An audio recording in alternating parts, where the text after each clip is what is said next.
All right, my lovelies. I'm gonna try to tell you a story. I did not script this. Everything is from memory, which means there are liable to be lots of mistakes. The names have been changed to protect the innocent. I had my first publishing deal was at Universal, and a guy named Scott Gunner signed me to a deal over there, and I tell you, he was something else. Uh, Brilliant publisher. Honestly, I've never had a publisher like him since. Um, I was still in the middle of my debauchery. Um, he had a real love for UK songwriters. If in Nashville, you can almost blink and it can get clicky fast. And everybody starts imitating everybody else. And if you're not careful, you will start following. The problem is that followers usually follow followers who are following followers, if you get my drift. And innovation takes a back seat, and everybody is chasing the last big single. And it can get stale, it can get stagnant. And so, one of the ways that we were going to kind of break out of that monotony was to take a trip to the UK. And it was amazing. I went over there, and it was actually, I've only been, since I moved to Nashville, I've only been yelled at twice by a publisher or a boss, both of which actually was Scott Gunner. But one night I got really, really drunk, and I slept all day, and I woke up freaking out. I was jet lagged, and I woke up, and the clock was blinking like 8, and I didn't know if it was AM or PM, and the phone was blinking, and I had like 30 something missed messages. I had the bar over the door. They had knocked, they had banged on the door, they had called. And poor Scott, he didn't know if I was dead or alive. And it turns out I just got really drunk and was really tired and slept for the entire day. And I missed an important co-write that day, and he was very perturbed. But and I learned from that. Actually, that trip was one of many things that started putting me on a path, realizing that my life had become unmanageable and chaotic. And I mean, there are hundreds of stories like that, stupid things I did. But I've always, for years, I missed it. But I started paying attention as a songwriter. I started paying attention to the things that I say, because a lot of times subconsciously I would say something, use something in a saying, or something like that, hundreds of times, and then all of a sudden go, oh man, I can't believe I haven't written that yet. I should write that. And this particular day in England, I was scheduled to write with Bobby Terry.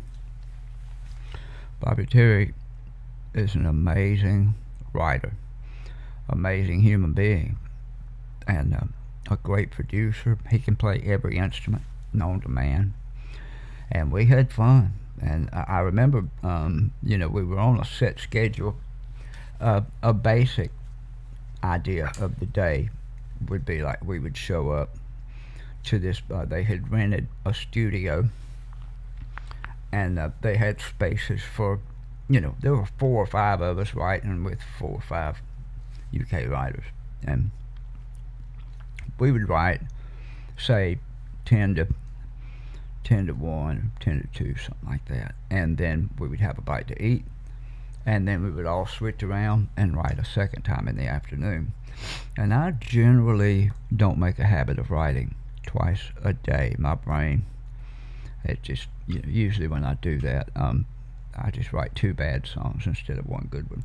But the energy's cooking, and everybody's excited, and that trip actually, man, I wrote some of the best songs I have ever written in my entire life on that trip. Just, we'll call it a week, 4 or 5 days, whatever it was. I think I came back with 10 or 12 songs, and a couple of them got cut, and some of them were, like I said, some of the best songs I ever wrote.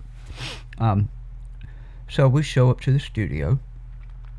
We'll call it 10 a.m. I don't remember. I was drunk the entire time. We'll call it 10 o'clock. I showed up, and I bumped into Bobby, and we're both kind of walking in the door, coffee or tea in England. And we're kind of, stumbling, and we're trying to get in the same door. And I don't remember exactly how I worded it, but, a shining example of something that I said a lot. I had been saying it a lot, and out of my mouth came, well, I'm sure I'm going to do something stupid today, so count on it. And we, and Bobby's like, oh, let's write that. I'm like, stupid today? Yeah. I wrote a lot of songs with stupid in it. Stupid what it do to me, stupid today, stupid heart. I like the S and the T, the way that it hits your tongue. So we went in, and we started writing. And the other thing that would happen during that trip is that we would write, and then about 7 o'clock in the evening, musicians would show up, and whoever was through writing would get to the studio first, and it was just kind of a first come first served basis. And so we wrote, and then we did the afternoon thing, wrote with somebody else, and then it's time to go to the studio, and we marched in there, and Bobby charted the song, and he played it for the band, and we recorded it. One take.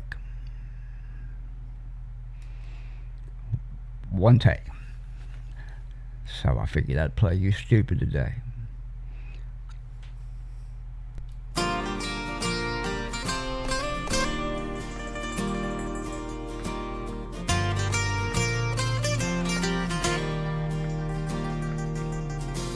A beer for breakfast and I'm on my way.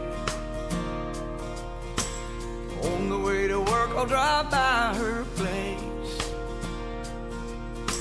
It hurts like hell every single time,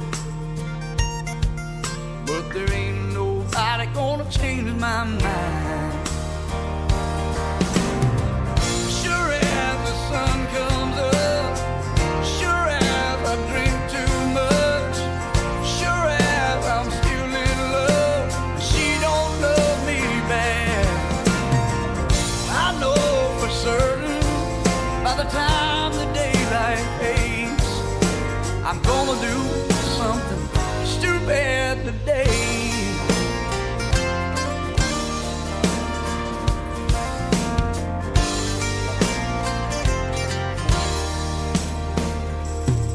Around 5 o'clock, I'm gonna get stoned.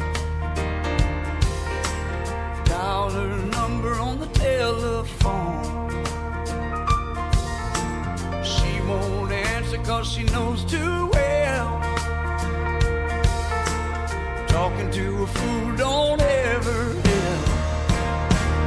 Oh, sure as the sun comes up, sure as I drink too much, as sure as I'm still in love, and she don't love me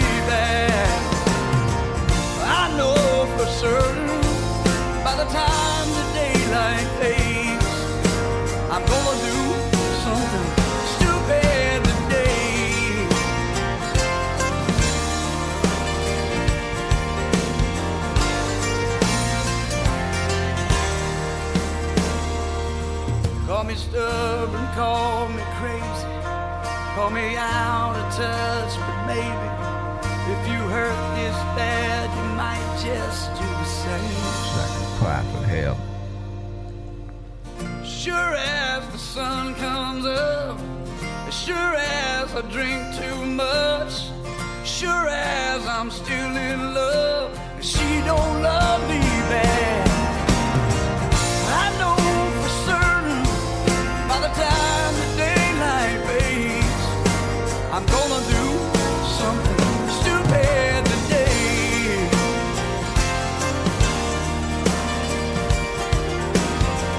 I know for certain every time the daylight fades, I'm gonna do something stupid today.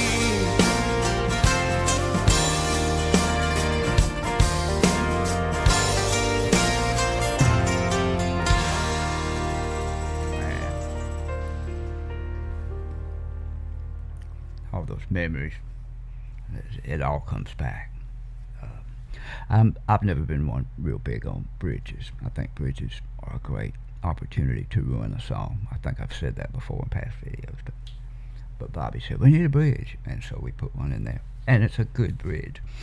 You know, the only time to put a bridge is if there's something that hasn't been said, there's a point you need to make, or a kind of a musical interlude. But yeah, that's a well-placed bridge. And I mentioned kind of a cry for help on this, and sure as I drink too much, man, I was begging for help, and didn't nobody know how to help me. I was putting it in songs. I was, making jokes about it at shows, and that whole call me stubborn, call me crazy. But if you hurt this bad, you just might do the same. Talking about drink that much, do something stupid today. Man, I was such a wreck.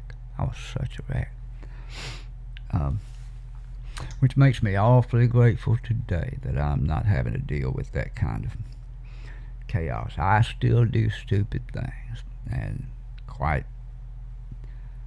frequently, but they are not because of alcohol. So that's something to be happy about. Anyway, 12:55. I hope you enjoyed it. I can't think of a single thing to say other than what I already have said. So I love you. Thank you so much for joining, and I will see you next time.